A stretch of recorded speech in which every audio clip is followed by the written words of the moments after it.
Assalamualaikum teman-teman. Welcome to Once Upon a Time Story, when the history told more stories.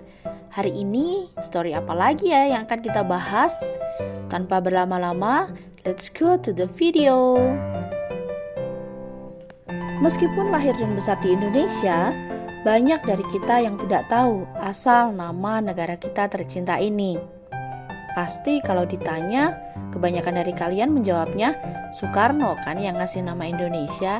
Ayo ngaku. Tapi sebenarnya bukan Soekarno loh yang ngasih nama ke Indonesia. Siapa dia? Mari kita bahas. Sebelum nama Indonesia muncul menjadi nama negara, wilayah kita banyak sekali sebutannya. Mulai dari Nusantara sampai Hindia Belanda waktu kita dijajah oleh Belanda. Istilah Indonesia pertama kali muncul pada tahun 1850 pada sebuah majalah ilmiah tahunan berjudul Journal of the Indian Archipelago and Eastern Asia. Majalah tersebut terbit di Singapura. Penemu istilah Indonesia adalah dua orang Inggris bernama James Richardson Logan dan George Samuel Windsor Earl. Mereka berdua adalah pegawai pemerintah Inggris yang pada waktu itu sedang bertugas di Singapura. Pada waktu itu, wilayah Singapura dan Malaysia sedang berada pada penjajahan Inggris. Ketika ingin menulis tentang wilayah negara kita, mereka berdua kebingungan. Karena pada saat itu, nama Hindia sering tertukar dengan nama tempat lain. Dalam hal ini, tempat lain yang dimaksud adalah India sana. Nah, karena keduanya berpikir daerah tersebut harus diberi nama yang lebih nasional, maka keduanya berpikir untuk memikirkan sebuah sebutan. Tercetuslah dua sebutan. Yang pertama, Indonesia, dan yang kedua, Malayunesia. Pemilihan kedua kata tersebut bukan tanpa alasan loh. Nama Indonesia diambil dari Indos dan Nesos. Indos digunakan karena kebudayaan kita mirip-mirip seperti Hindia. Sama-sama beragama Hindu dan mempunyai kebudayaan yang sedikit mirip.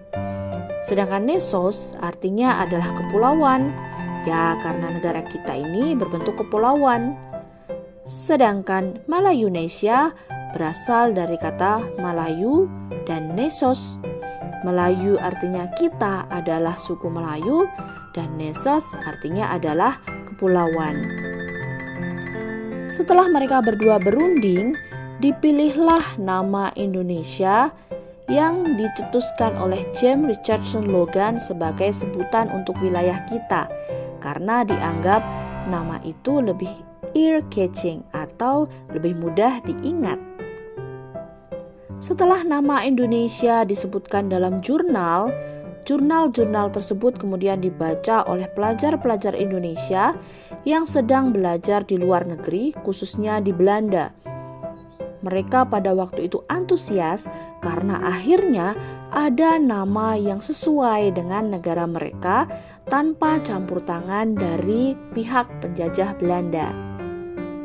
Sebuah perhimpunan organisasi pelajar di Belanda bernama Indische Vereniging kemudian memutuskan untuk memakai nama Indonesia sebagai ganti dari nama organisasi mereka. Mereka juga menggagas perubahan sebutan Irlander sebagai sebutan untuk warga lokal dirubah menjadi Indonesier. Sejak dipakai oleh Perhimpunan Indonesia, nama Indonesia menjadi terkenal dan kemudian dipakai oleh banyak organisasi sehingga menjadi identitas nasional sampai saat ini. Nah, setelah tahu asal-usul nama Indonesia, pastinya kita harus lebih bangga lagi dong dengan negara kita tercinta ini. Next, story apa lagi ya yang akan kita bahas? Yang pasti yang lebih menarik dan yang lebih bikin penasaran. Sekian story kita hari ini. Terima kasih. Assalamualaikum.